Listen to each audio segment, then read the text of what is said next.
Donnie and Dolly, the team is supported by ableauctions.ca. Closing your business? We can help.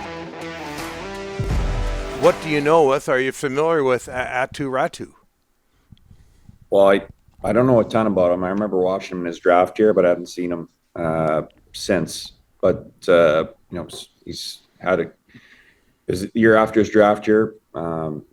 Did very well, and he's made a good adjustment so far to the American League. But more so, just excited to get him in our lineup. And obviously, there's a lot of opportunity, and we got a good team, and do everything we can to help him get better here. As for what's going on with your team these days, Jeremy, you've lost 3 straight, been on the road, 7 of 8 overall, after a hot streak, winning 8 of 9, 4th place in the Pacific Division of the American Hockey League. What can you tell us about what's going on with your team recently? Yeah, well, like you said, we kind of hit a bit of a rough patch results-wise. Part of that was due to the schedule. We played Calgary 3 in a row. I thought we played really well those 3 games. We only get 2 points out of it. And then we played Toronto, who, they're also an excellent team. Probably played our best game of the year, the first game, which we won. And then the next game, I don't think we were as good.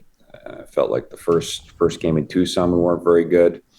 But then Sunday, I thought we were excellent. We just didn't get the results. So we gotta, when you go through times like this, you gotta string together good performances. You can't just put one together and think you're gonna get paid off for it. You gotta put a few together, and if we do that, starting tomorrow, we'll get some results and get the momentum going. And I think it's important for your team to go through times like this. That's where you learn how to pull out of adversity. So we're going through that right now, and but I think we like our group, we like our team. We know we're going to be fine. Hey, Jeremy, Canuck Nation, Canuck Twitter is something else, and we get a lot of texts and emails into our show about Christian Wolanin. Now, he leads your team in points, but by quite a wide margin. How much do you depend on him? And he's seen NHL action before, but how much do you depend on him, and do you expect him to get another shot in the National Hockey League?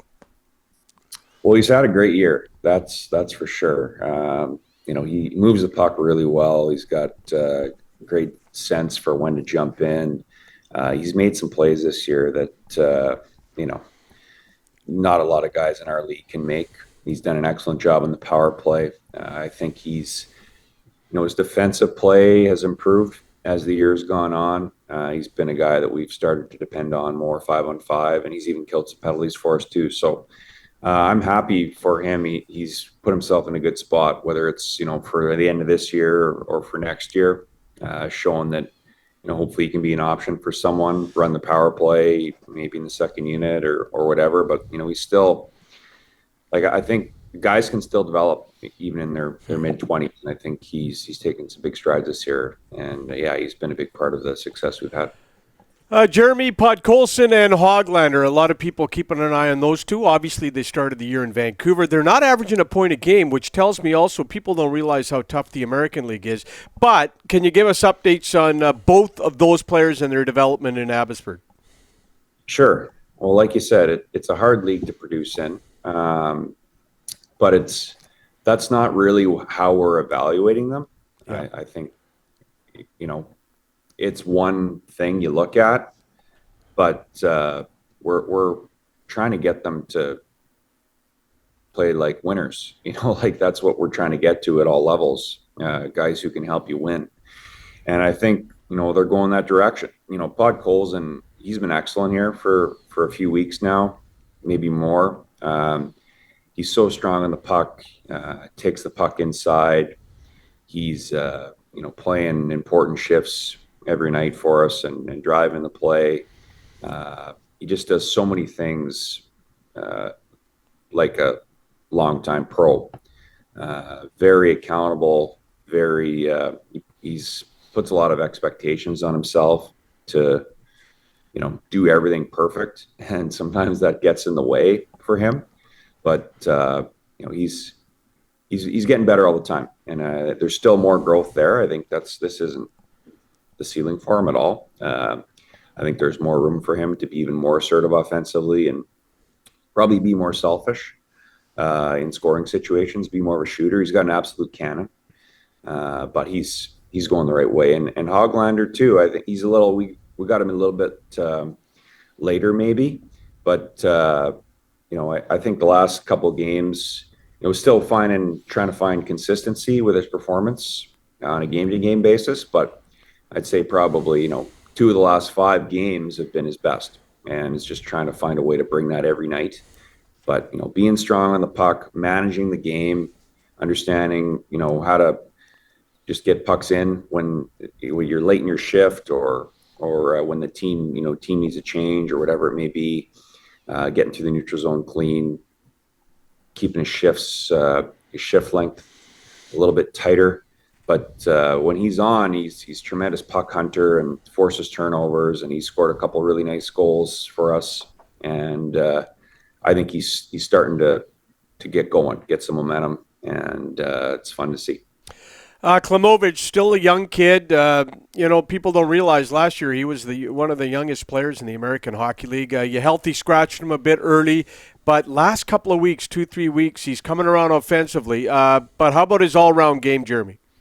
Yeah, no, I agree. He's you look at how he started the year to how he is now, it's huge improvement. And I think that first Toronto game, that was his best game of the year. That's best I've seen him play.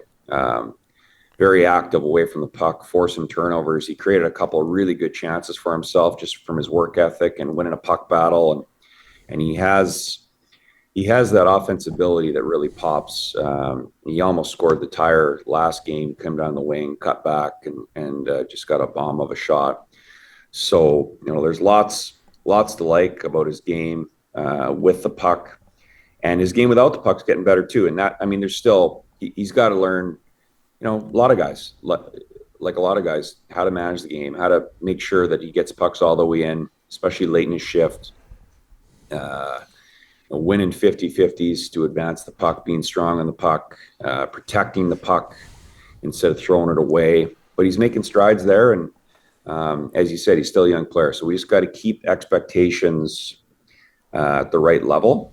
And there's going to be ups and downs. And even in this, 6-week stretch where he's been pretty good, he's had some games where it hasn't been good enough, but that's not surprising. And that's part of how he responds to those games is also part of the journey. So pretty happy with his progression, and we're not satisfied though either. He's got a lot more.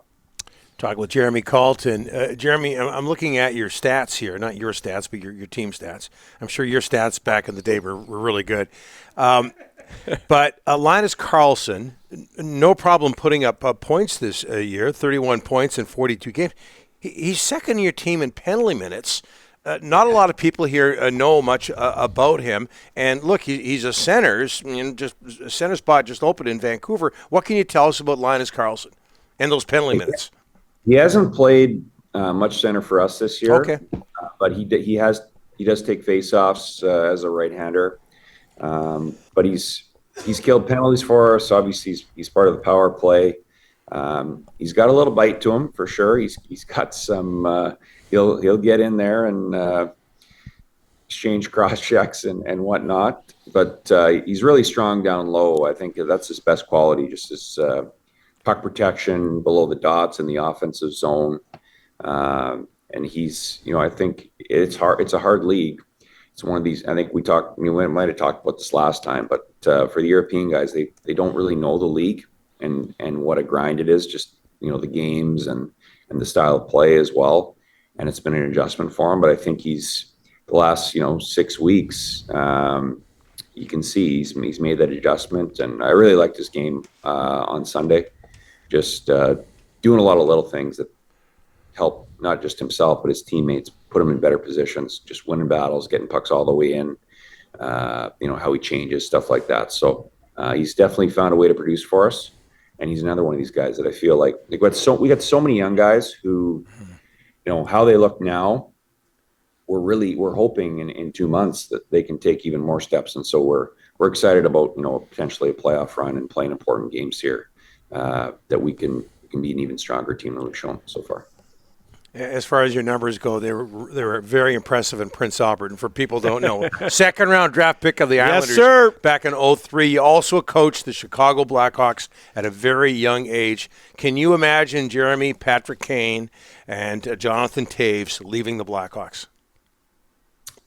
Crazy, right? It's they've been there for so long and had so much success. They're a big part of the Blackhawks history. So it will be, if it does happen, it'll be weird for sure. But it's happened before. So Ray Bourque changed teams. So it's one of those things. Guy named Gretzky did the same thing. Hey, Jeremy, thanks for this. Appreciate it. Good luck in San Diego tonight. Thanks so much.